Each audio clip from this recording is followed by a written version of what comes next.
Problem सबसे बड़ी परेशानी नहीं, बल्कि उस प्रॉब्लम्स का सॉल्यूशन ढूँढना सबसे बड़ी परेशानी है। अपने इसी सकारात्मक सोच और बुलंद हौसलों के चलते तथा असफलता से बिना डरे इस इंसान ने स्पेसएक्स नाम की स्पेस एजेंसी बना दी। इनका नाम है इलॉन मस्क। इलॉन मस्क का जन्म 46 ईयर्स पहले साउथ अफ्रीका के प्रेटोरिया शहर में 28 जून 1971 को हुआ। इलॉन मस्क के पिताजी एक इंजीनियर होने के साथ साथ एक पायलट भी थे। उनकी मां का नाम इमई मस्क था, जो कि एक मॉडल और डायटिशियन थी। मस्क बचपन से ही पढ़ने में काफ़ी दिलचस्पी रखते थे। किताबें पढ़कर उनसे नई नई जानकारियाँ, न सिर्फ इनकी यह हैबिट्स और दिलचस्पी थी, बल्कि आगे चलकर किताबें पढ़ना इनका जुनून बन गया। और इन्हीं किताबों के ज्ञान की मदद से इन्होंने अविश्वसनीय और अद्भुत काम कर डाले। जहाँ एक तरफ 10-11 की उम्र में बच्चे थोड़ी सी पढ़ाई करते और अधिकतर खेलकूद में व्यस्त रहते, वहीं दूसरी तरफ यह इंसान अपना अधिकतर समय किताबों को पढ़ने में निकाल देता। जिस किताब को साधारण इंसान को पूरी तरह पढ़ने में 10 दिन लगते थे, वहीं यह जनाब ऐसी किताबों 3 दिनों में पढ़ के ख़त्म कर देते थे। किताबें पढ़ने का इतना शौक था इन्हें कि साल भर में स्कूल की छोटी सी लाइब्रेरी की लगभग सभी किताबें पढ़ डाली थी और नई किताबें आने का इंतजार करते थे। किताबें पढ़ने तथा उन किताबों से ज्ञान हासिल करने के इनके इस जुनून के चलते 10 साल की उम्र में उनको कंप्यूटर चलाने तथा सीखने के प्रति बहुत रुचि हुई, जिसके चलते किताब पढ़कर 12 साल की उम्र में एक छोटी सी प्रोग्रामिंग सीखकर ब्लास्टर नाम की एक गेम बना डाली। आपको यह जानकर हैरानी होगी कि यह प्रोग्रामिंग इलॉन मस्क ने किसी ट्रेनिंग या इंस्टीट्यूट से नहीं सीखी थी, बल्कि किताबों को पढ़कर ही बार बार प्रोग्रामिंग करते रहे और प्रोग्रामिंग सीख ली।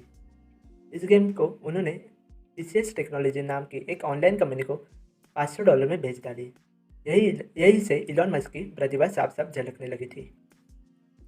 वह बचपन में आइजैक असिमोव की टेक्नोलॉजी पर बेस्ड किताबें पढ़ा करते थे। इसी वजह से बहुत कम उम्र में ही उनको टेक्नोलॉजी का अच्छा ज्ञान हासिल हो गया था। बचपन में इलॉन मस्क को स्कूल के दिनों में बहुत परेशान किया जाता था। एक बार तो कुछ लड़कों के ग्रुप ने उन्हें सीढ़ियों से धक्का दे दिया और उन्हें तब तक मारा जब तक वो बेहोश ना हो। इसके चलते इलॉन मस्क कई दिनों तक हॉस्पिटल में भर्ती थे। भले ही बचपन में इलॉन मस्क को इतनी सारी दिक्कतें झेलनी पड़ी, लेकिन आगे चलकर इलॉन मस्क ने मानवता के हित के लिए बहुत ही अच्छी कामें की। 17 साल की उम्र में इलॉन मस्क ने क्वीन यूनिवर्सिटी से अपनी पढ़ाई आरंभ की। वह पर 2 साल पढ़ने के बाद वह यूनिवर्सिटी ऑफ पेंसिल्वेनिया शिफ्ट हो गए। यहाँ पर इलॉन मस्क ने 1992 में फिजिक्स की बैचलर ऑफ साइंस की डिग्री हासिल की। तरह तरह की किताबें पढ़ते हुए इलॉन मस्क ने डिसाइड कर लिया था कि वो कुछ ऐसा बिजनेस करेंगे जो मानवता हित के लिए परोपकारी साबित हो। जिसके चलते 1995 में इलॉन मस्क ने पीएचडी करने के लिए कैलिफोर्निया शिफ्ट हो गए, लेकिन वहाँ पर रिसर्च शुरू करने में मात्र 2 दिन के अंदर ही उन्होंने पढ़ाई छोड़ दी और एक सफल व्यवसायी बनने के लिए अपने कदम बढ़ा लिए। उस समय अलग अलग दामों में कई प्रकार की येलो बुक्स हुआ करती थी, जिसमें अलग प्रकार की जानकारियाँ होती थी। उस समय इंटरनेट नया नया आया था। उन दिनों एलोन मस्क इंटरनेट खूब यूज़ करते थे। इंटरनेट की अहमियत को जानने समझने के बाद एलोन मस्क ने अंदाज़ा लगा लिया कि आने वाले समय में इसी का बोलाबाल रहेगा। जिसके चलते एलोन ने येलो बुक्स की तमाम जानकारियों को लोगों तक आसानी से पहुंचाने के लिए इंटरनेट का सहारा लिया, यानी इन सबको इंटरनेट पर डाल दिया ताकि हर कोई फ्री में इन जानकारियों को हासिल कर सके। इसके लिए उन्होंने अगस्त 1995 में इलॉन मस्क ने अपने भाई के साथ JIP2 नाम की एक सॉफ्टवेयर कंपनी शुरू की, जिसे आगे चलकर कॉम्पेक नाम की दिग्गज कंपनी ने $307 मिलियन लेकर खरीदा। इस कंपनी के बिकने के बाद इलॉन मस्क को अपने 7% शेयर के हिसाब से कुल $22 मिलियन मिले। इसके बाद इलॉन मस्क ने इन पैसों में से $10 मिलियन का इन्वेस्ट करते हुए एक फाइनेंशियल सर्विस देने वाली कंपनी X.com की स्थापना की। एक साल बाद यह कंपनी कन्फिनिटी नाम की एक कंपनी के साथ जुड़ गई। कन्फिनिटी मनी ट्रांसफ़र सर्विस देने वाली वह कंपनी है जिसे हम आज पेपाल के नाम से जानते हैं, और जब से लेकर आज तक भी पेपाल इंटरनेशनल तौर पर लोगों के बीच मनी ट्रांसफ़र का सबसे लोकप्रिय माध्यम रहा है। इसके बाद 2002 में eBay नाम की एक बहुत बड़ी ऑनलाइन शॉपिंग कंपनी ने इसे $15 बिलियन की एक अविश्वसनीय रकम देकर खरीद लिया। इसमें इलॉन मस्क को $165 मिलियन मिले।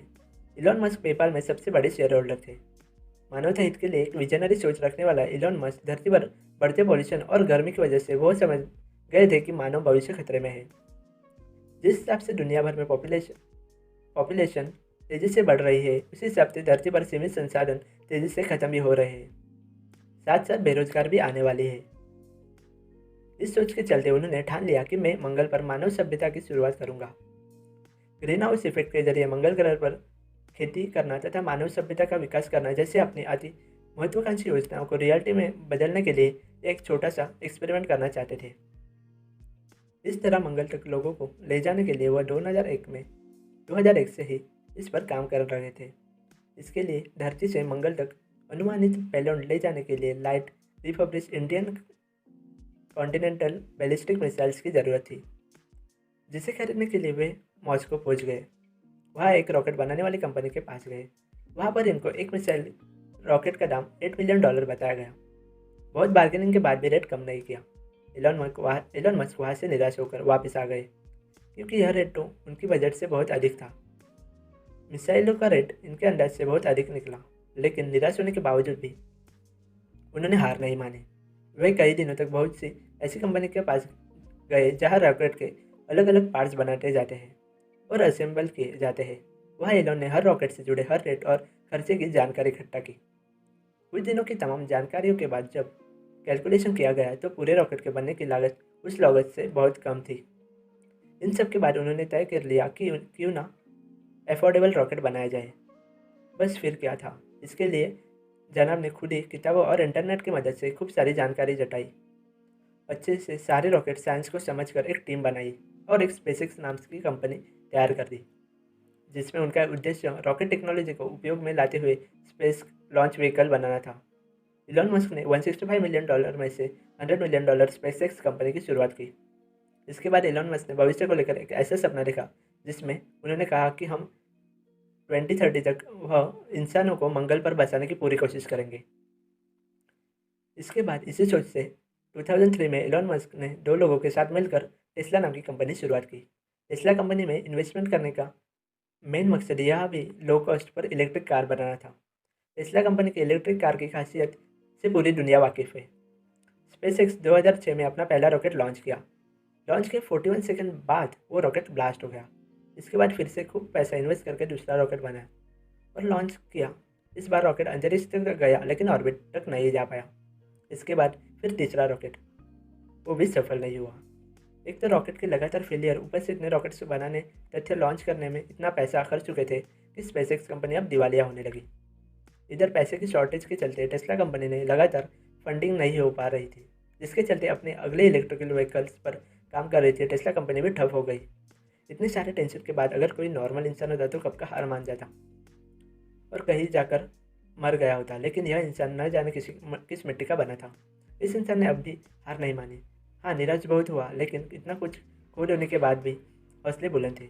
इस बार एलन ने सोचा अब एक आखिरी दाव जो होगा देखा जाएगा। अब तो या सफल होकर एक नया इतिहास बनाऊंगा या फिर कंगाल होकर मेहनत करके पेट पालूंगा, लेकिन अब पीछे नहीं हटूंगा। बस फिर क्या था, अपनी बची कुची जो भी संपत्ति थी सब कुछ दाव पर लगाकर चौथा रॉकेट तैयार किया। रॉकेट लॉन्च करने में उल्टी गिनती शुरू कर दी। इधर सबकी नज़रें उस रॉकेट पर थी जो अब या तो एलन मस्क के बेहतर भविष्य का निर्माण करने वाला था या फिर एलन की ज़िंदगी तबाह करने वाला था। इधर रॉकेट लॉन्च होने ही वाला था। सबकी धड़कनें मानो रुक सी गई हो। यकीन नहीं कर पाओगे, यह मिशन सक्सेसफुल रहा। वो कहते हैं ना कि समय हर इंसान की परीक्षा लेता है। समय द्वारा रचे मुश्किल घड़ियों के इस खेल में जो बिना हिम्मत हारे फिर खड़ा हो जाए तो बाजी उसी के हाथ में है। इधर मिशन सफल हुआ ने कि उधर नासा से $1.5 बिलियन का प्रोजेक्ट को कॉन्ट्रैक्ट भी दे दिया। इसके बाद इलॉन ने रीयूजेबल रॉकेट बनाया। इसके बाद टेस्ला कंपनी फिर से शुरू की गई। 2008 में इलॉन मस्क इस कंपनी के CEO बन गए।